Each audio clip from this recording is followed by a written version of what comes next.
counting down the days to Thanksgiving vacation, and just so you know, there's only 6 left. So to tide you over while you're waiting, here's this week's edition of the Video Voice. Area 8th graders spent one full day in Concordia High School last Friday.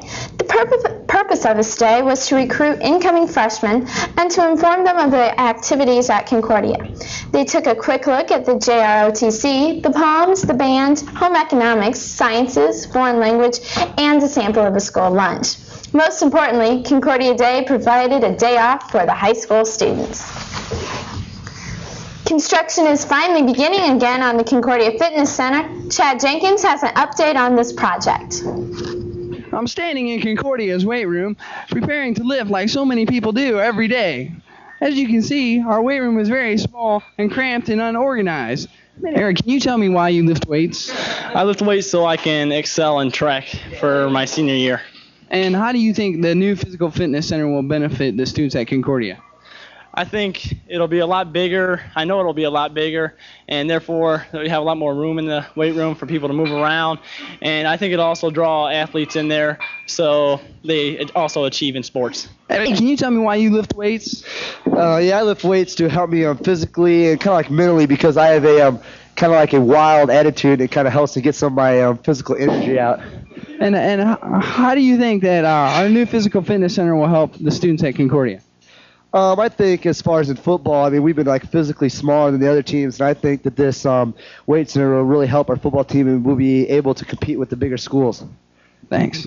Tom, can you tell me why you lift weights? Yeah, so I can do better in track this year. And how do you feel that our new Physical Fitness Center will help the students at Concordia? Well, it's going to be a lot bigger, and the weights will be a lot nicer, and I think there'll be more lifts to do, and I think it'll help the program out a lot. On the brighter side of things, I do have something good to tell you. The bricks have arrived, and soon the completion of the Physical Fitness Center will be close at hand. But in the meantime, I'll just keep lifting right in here.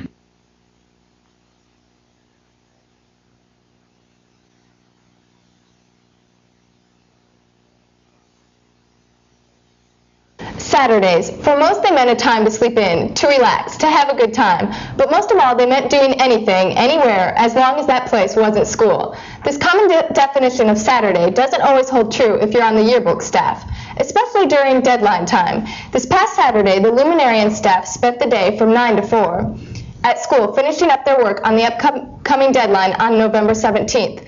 The day consisted of much stress, hard work, and a lot of fun. The staff is proud to have never missed a deadline. On Saturday, November 11th, the French Club sponsored the weekly recycling center. The proceeds from the recycling materials, which are received from the community, will be donated to any school student group who staffs the station on the day of the donation. While getting rid of useless junk, you could help fund the a cappella choir by bringing any recyclable waste products, such as pop cans, plastic milk jugs, batteries, glass bottles, scrap aluminum, copper, brass, and zinc. On this last Saturday, the marching band was busy also. They sold trash bags as a fundraiser for the past marching season. The band sold over 500 packages of trash bags. This was their last fundraiser, and it was a big success. This summer, 8 Latin students will embark on a 2-week trip to Europe. 1 week will be spent in London and Paris, and the other touring Italy and its Roman history. Miss Amy Holtzlander has been busy preparing fundraisers to offset this $1,700 event. She is the club sponsor. The Latin Club has held a garage sale and a few candy fundraisers so far. They also plan on having a vocabathon and participating with the school's recycling program. All the members are expecting to have as good a time as a Latin group that went to Italy 2 years ago. On Thursday, November 9th, the JROTC held chapel services. The sermon was given by Pastor Carter of Holy Cross. Members of ROTC read the Bible verses, while others presented the American flag. The chapel service was held for the veterans of America. On Saturday, November 11th, the JROTC marched in the Veterans Day Parade. Snap Squad, Precision Drill, and Co-Ed Drill Team marched in the parade. Other drill teams, former servicemen, a band, the police and fire department, also marched in the parade also. The parade was held in honor of the veterans of the armed services. Business Basics is back. Voluntary students from Concordia's economics classes are traveling to local 6th grades to teach the students about the fundamentals of today's business world. Junior Achievement, the organizers of the Business Basics program, found the high school students to be a more effective method in teaching this Business Basics class than the adults. Students who are planning on going to Washington, D.C. over spring break are reminded that your deposit and permission form are due by December 1st. For more information, contact Mr. Ewell in Student Services. Sports is coming up right after these job messages.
And now to sports. Greg? Thank you, Danielle. During these early days of November, the girls basketball team has been training and preparing for their opening game against East Noble on November the 16th. These girls are practicing all their basic skills and a whole bunch more. Head coach Dan Albertine had this to say about the team. Thursday's the beginning of our season. We're looking forward to it. So far, these girls have been working very hard. We're being led by 4 or 5 different seniors. 3 starters from last year: Krista Kmeyer, Lisa Wiedenhofer, and Mandy Patterson. We beat East Noble pretty easily last year, but we're looking forward to a good game this year. Again, these girls have been working very hard with outstanding leadership by those 5. I'm sure we'll have a good season. The Lady Cadets have 5 seniors on their team and 3 returning starters. One key returning player for the Cadets is second-team All-SAC Mandy Patterson. They finished their season last year with an event record of 10 wins and 10 losses. They made up with the sectional championship by defeating Blackhawk 58-23 and Northside 49-23, but they were halted by a 4-point loss to Northrop. We hope they can repeat this performance and the sum for the season. The boys cadet basketball team got some added free throw practice. Last Friday, the team shot 100 free throws as a way to raise money for needed funds. The team's members went to their family and friends to ask for pledges. The pledges varied from 1 cent to 10 cents per basket. The team varied in comments about this contest, but the majority seemed to feel that this contest was an ideal way to practice while having fun and raising money too. The money raised is going toward cost of shoes and new practice uniforms. Even though volleyball season is over, intramural volleyball is still at hand. Here's our volleyball expert Dave Horseman with more.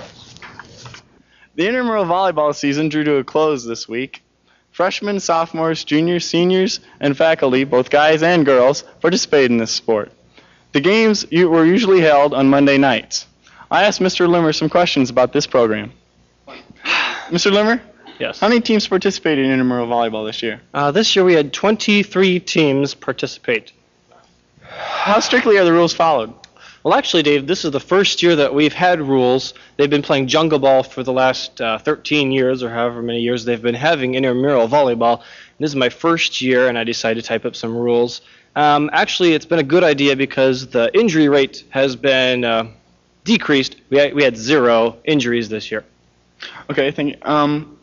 What prizes do the champions of the tournament receive? The champions of this year's tournament will receive a sweatshirt. Why was this the first year in recent years that the tournament actually reached completion?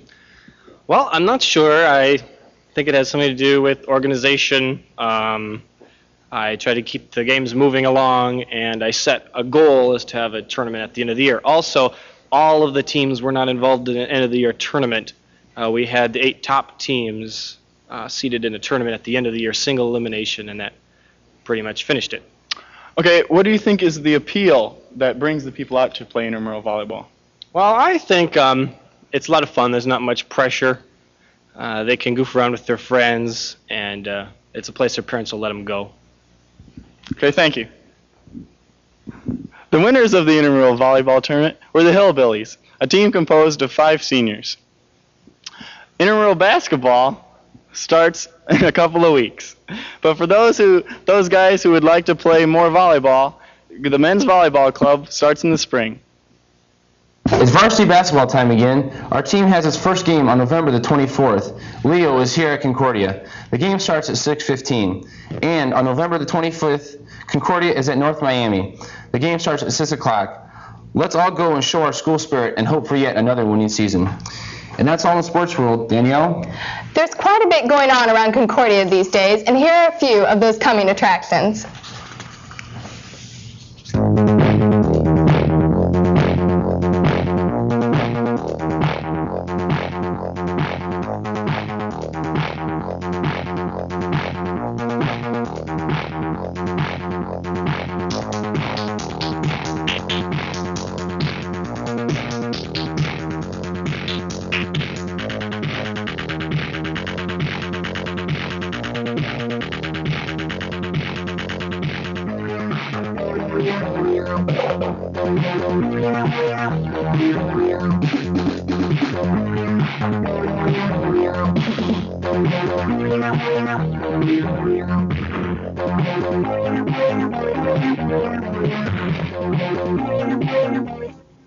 With so many new restaurants opening around the Fort Wayne area, KDET has added a restaurant review section to this show. Here's our Monica Bowles and one of those reviews.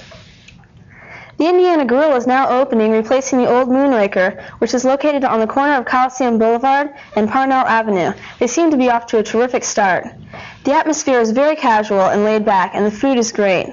The menu consists of a wide selection of dinners, including steak, ribs, fajitas, chicken, and much more. There are also many appetizers to choose from and a variety of beverages. The Indiana Grill is basically a cross between Ernie's Steakhouse and Cheddar's, but definitely has a title for its own name. The dinners range in price starting at $6 and ending with the fajitas for 2 at $14. The food is terrific, and I recommend that you try it soon.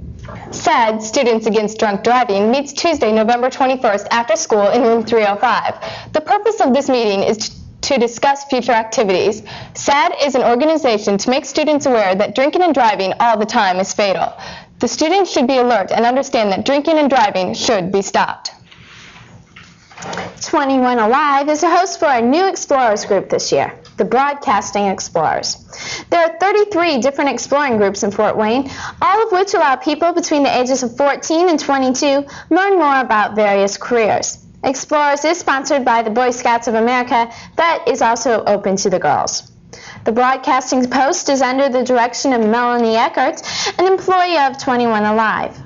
This past Monday was the orientation meeting at 6:30 p.m. Eckert discussed the agenda for the following meetings, which includes different department head speeches, and will finish in a specialized study of certain area which is up to the members' choices.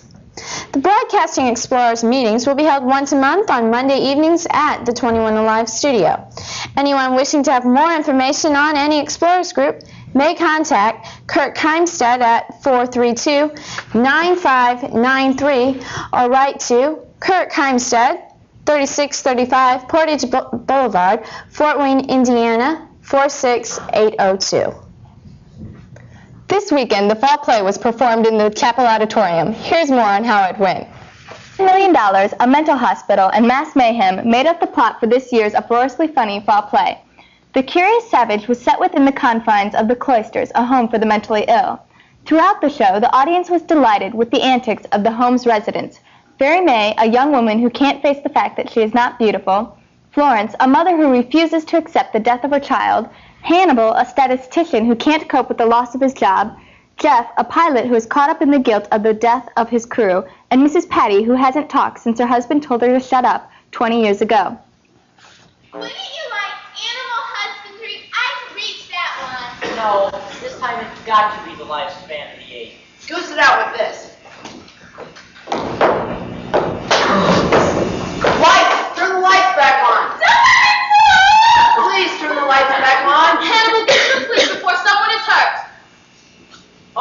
It looks like Mrs. Patty is back. And enters the Savages, 3 spoiled children of a multimillionaire who are admitting their stepmother against her will because she has been frittering away their money on what they see as unorthodox charities. What do you think of it now, Titus? Are you reassured? Somewhat. It certainly doesn't look like an institution. Not at all. Mother will be contented and happy here, I'm sure. It's a charming place. I just hope we haven't made a mistake. Darling, the only mistake we made was in not taking steps sooner. I don't like to be thought insensitive. Perhaps it would have been wise to have kept her at home with an attendant. Now that would have been disastrous. You're hard. Someone has to be practical. No, you're callous. You've buried too many foreigners. Samuel, darling, we've done what had to be done. Let's not quarrel about it, please. Thus begins the comedy as Mrs. Savage and her mischief brings to the cloisters amazing amounts of confusion and comedy. Oh, where did you hide them? Where would you hide $10 million if you did it to trust banks? I don't know. Would you put them under a rock? Of course not. What about in your mattress? Of course, you're never far from your mattress. But if you were, and the house burned down, are you going to tell me or not? When the last curtain call had been carried out, although the cast would miss the excitement of the stage, they knew they would never forget the laughter and the thrill of the curious set.